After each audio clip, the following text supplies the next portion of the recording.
Cae el tiburón policial en Veracruz. En Poza Rica, el ruido no viene de una balacera ni de un cateo, viene de adentro. Un ex jefe de policía municipal terminó detenido por extorsión agravada. Y eso vuelve a encender una pregunta incómoda. ¿Quién cuida a quién? Porque no estamos hablando de un exagente olvidado, sino de alguien que estuvo al mando, que conocía la calle, los turnos y las rutinas. Y cuando eso pasa, el golpe no es solo legal, es de confianza pública.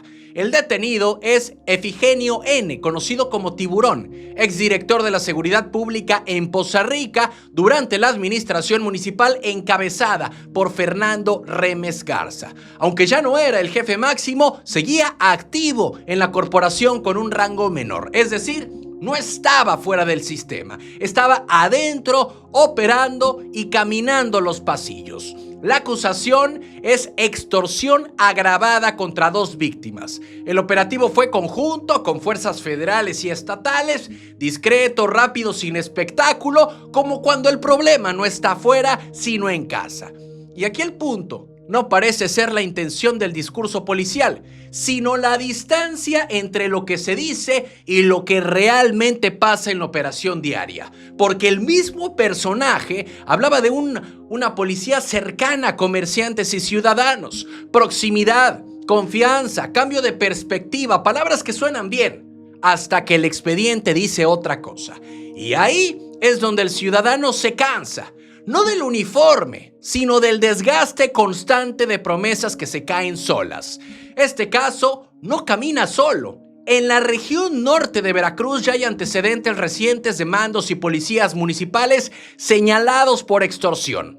No es una casualidad, es un patrón que se repite. Desde el ámbito federal incluso se ha reconocido públicamente que la extorsión sigue siendo un problema que se combate todos los días, como lo señaló el propio Omar García Harfuch en una visita a la entidad. La Fiscalía Estatal confirmó la detención y ahora vendrá la audiencia, ahora vendrán los argumentos y la resolución. Eso le toca al juez, pero la pregunta queda flotando en Poza Rica. Si los encargados de cuidar terminaron señalados, el problema no está en el discurso, está en la maquinaria y esa claramente sigue fallando. ¿Cansados de las mismas noticias de siempre? ¿Con los mismos de siempre?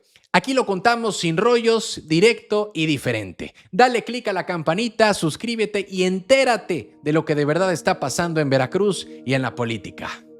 Noticias locales. El Salvador de México. Cuitláhuac García. México está en tus manos y también su gas. Así de claro, así de directo, porque mientras muchos siguen discutiendo la soberanía energética en discursos, hoy el verdadero pulso del país se mide en algo mucho más concreto. Si el gas alcanza, si el sistema aguanta y si la luz sigue encendida. Y es que el contexto no es menor. Enero de 2026 arrancó con alerta mundial. Una tormenta invernal en Estados Unidos puso en jaque el suministro desde Texas. El precio del gas se disparó más de 60% en apenas 3 días. Y es que México importa cerca del 70% del gas que consume y más del 60% de su electricidad depende de él. Ya hubo afectaciones temporales en el sur del país y alertas preventivas en el norte para evitar apagones. En ese escenario, el Senagas no es una oficina más, es el cerebro operativo del sistema. El lugar donde se decide que el gas no falte y que el sistema no colapse. En este 2026, el nombre de Cuitláhuac García Jiménez volvió a colocarse en una posición clave del tablero nacional. Ya no desde un templete político, sino desde uno de los espacios más sensibles del sector energético, el Centro Nacional de Control del Gas Natural, el Senagas. Porque hay que decirlo como es. La soberanía energética no se construye con frases bonitas, se sostiene con decisiones técnicas, con operación diaria y con nervio frío cuando el sistema está bajo presión. Y eso quedó claro desde el 2025 cuando cada congestión, cada mantenimiento y cada ajuste operativo empezó a tener impacto real en la seguridad energética del país. Hoy bajo la conducción de Cuitláhuac García, el Senagas ha apostado por algo que parecía olvidado: presencia en territorio, supervisión directa y lectura completa del sistema. No desde el escritorio, sino desde la infraestructura, desde los ductos, desde la operación real, menos discurso y más control. Ese trabajo silencioso se traduce en algo muy concreto: menos riesgo de interrupciones, mayor certidumbre para la industria y mejores condiciones para la generación eléctrica. Eso, en términos simples, es justicia energética. Que la energía esté disponible, que sea segura y que se administre con visión de país. Y no es casualidad que ese enfoque ya esté siendo reconocido, porque Cuitláhuac García aparece en el lugar número 8 del listado 20 personas a seguir en el 2026 en el sector energético mexicano. Algo publicado por Industry and Energy Magazine, no por popularidad, sino por influencia real, por la capacidad de sostener el sistema cuando más se le exige. Un listado que, por cierto, encabezan la presidenta Claudia Sheinbaum Pardo y la secretaria de Energía Luz Helena González Escobar, dejando claro que el rumbo energético del país responde a una visión de Estado donde las instituciones estratégicas pesan y pesan mucho. Por eso el mensaje es muy claro: aguas con el gas, porque cuando el mundo tiembla, México necesita cabeza fría, operación firme y decisiones responsables. Y hoy esa responsabilidad pasa por el escritorio y el territorio de Cuitláhuac García. Noticias locales. Ejecutan a nieto de alcaldesa. En Lerdo de Tejada no fue una noche más. En una banqueta sobre una vía conocida por todos cayó Dorian Gamaliel, un joven que la gente ubicaba no por escoltas ni cargos, sino por vender dulces caminando el pueblo. Y eso cambia la conversación, porque no se trata solo de un homicidio, se trata de qué tan frágil se siente hoy la vida cotidiana en un municipio pequeño donde todos se conocen y donde el apellido pesa, pero la calle pesa más. Dorian era nieto de la alcaldesa Flor María Sosa Zamudio y sí, eso inevitablemente mete ruido político, pero quienes lo veían diario saben que su presencia era más común que cualquier discurso oficial. Para los que no recuerden a esta alcaldesa, hay que recordar y hay que remontarnos apenas hace unos días. Hace algunas semanas estuvo frente al presidente del partido de Morena en Veracruz, el dirigente estatal Esteban Ramírez Zepeta, gritándole. Días después también tuvo un suceso con el síndico del ayuntamiento y bueno, lamentablemente esta semana su nieto acaba de ser asesinado. El ataque fue directo, fue rápido, fue sin aviso. Personas armadas llegaron, dispararon y se fueron. No hubo persecución visible, no hubo reacción inmediata que calmara el golpe emocional que se regó en la cabecera. Paramédicos confirmaron lo inevitable. La zona se cerró, patrullas, cintas, el protocolo conocido. El operativo se activó, pero el silencio posterior fue más pesado que las sirenas. Aquí el problema no parece ser la intención de las autoridades locales, sino la capacidad real de reacción. Las ganas están, pero la maquinaria no siempre alcanza cuando el miedo ya se instaló antes. La investigación quedó en manos de la Fiscalía, pero bueno, vamos a ver qué sucede en Lerdo de Tejada, porque desde dentro del propio municipio se reconoce que la violencia ya no avisa, ya no distingue, y eso desgasta más que cualquier estadística. No hay postura oficial del ayuntamiento, no hay mensaje público de la alcaldesa, y ese silencio también comunica algo, aunque no diga exactamente qué. Lerdo de Tejada amaneció con una ausencia que no se barre con el día. Dorian Gamaliel no era un expediente, era parte del paisaje diario. Y cuando eso se pierde así, tan fácil, el problema ya no es un caso, es la normalización del miedo. Noticias locales.